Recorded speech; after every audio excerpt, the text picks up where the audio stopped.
Welcome to Grand Prix, your go-to channel for the fastest updates in Formula One.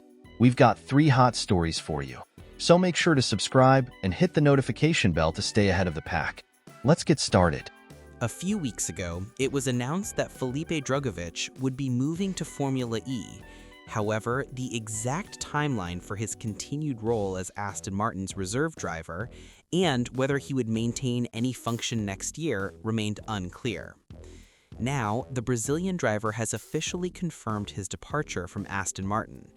This past weekend's Las Vegas Grand Prix served as his final appearance as a reserve driver for the team. After 3 years with the Aston Martin organization, the Brazilian talent has decided to pursue a new path in motorsport. He is now set to race for the Andretti FE team in the upcoming 2025-2026 season, which is scheduled to kick off on December 6th at the São Paulo E-Prix. The driver stated on social media that it felt like the right time to seek out new opportunities. He extended his thanks to Aston Martin for everything he experienced since 2023. The team also published a farewell message wishing the Brazilian good luck in this new phase of his career. Despite being cited numerous times as a potential future race driver for the team, Drugovich ultimately never got the chance to compete in a Formula One Grand Prix over the past 3 years. With this official closing of his chapter at Aston Martin, he begins a new trajectory in Formula E. However, some information suggests that his move to Andretti FE, which has strong links to the Cadillac program, could maintain a crucial connection. Andretti works closely with Cadillac, and thus, should a need arise in the near future, Drugovich could potentially be called upon for a potential future Andretti Cadillac Formula One entry. We will certainly be keeping a close eye on the future of the Brazilian driver, and we want to know what you think. Do you believe Drugovich is making the right move by going to Formula E? Or do you think he should have continued to focus solely on Formula One, waiting for a chance? Hello friends, what's up? We have major news coming out of the Red Bull camp. Helmut Marko, Red Bull's consultant, has admitted he was wrong and is apologizing for the accusations he made against Kimi Antonelli. We have all the details here on the GP Casa Plus. First, please subscribe to the channel to stay updated on all the details from the world of Formula One. If you enjoyed this video, hit the like button and show your support for our work.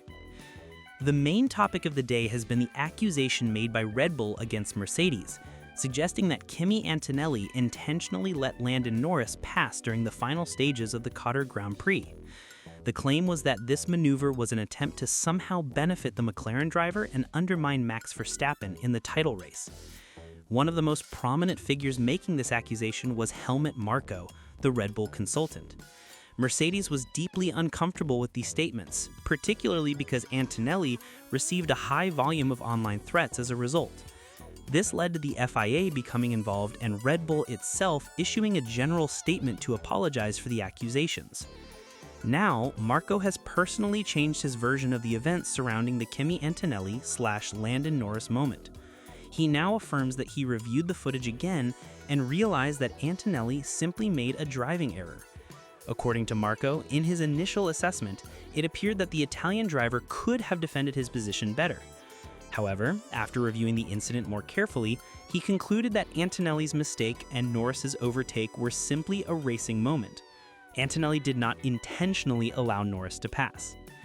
Marko also expressed regret regarding the volume of attacks Antonelli received on social media following the race. He emphasized that he wants to make it clear that the driver did not give up the position on purpose, attempting to dampen the situation and correct the problem that he himself had caused after the Qatar Grand Prix. So, tell us, do you think Marko is doing the right thing by apologizing and trying to mitigate the situation, or is the damage already done and there is nothing more he can do? Let us know your thoughts.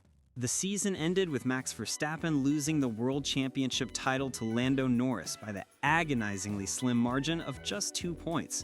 Despite securing the final race victory in Abu Dhabi, that triumph felt hollow. Norris's controlled drive to third place was enough to claim the trophy, dealing a psychological blow to the Dutch star. This loss, determined by the finest of margins after a grueling 24-race calendar, set the stage for a tense post-race debrief and highlighted the immense psychological pressure under which the champion was operating. The simmering frustration finally boiled over during the top 3 press conference. A journalist, knowing the tension and the magnitude of the deficit, questioned Verstappen directly, bringing up the infamous episode at the Spanish Grand Prix. This was the moment where Verstappen, after ignoring a team order, collided with George Russell, incurring a penalty that cost him a devastating 9 crucial points, far more than the 2 points by which he ultimately lost the title.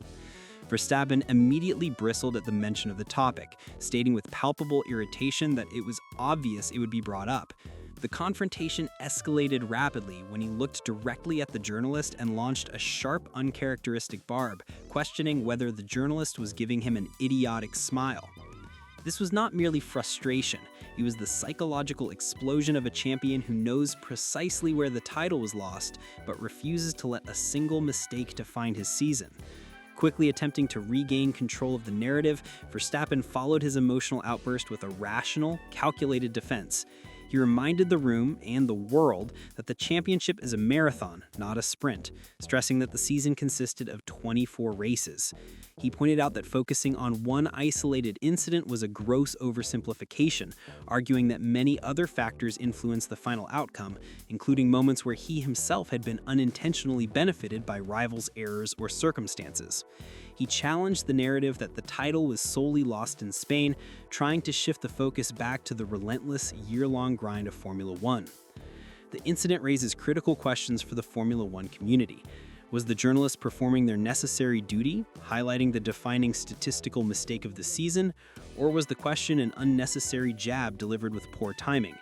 Did Verstappen overreact to a fair question, or was his defense a justified pushback against the media machine intent on reducing his brilliant season to a single act of defiance? The 2024 season is over, but the debate surrounding Max Verstappen's raw reaction, the Spanish GP mistake, and the agonizing 2-point defeat will undoubtedly continue to rage.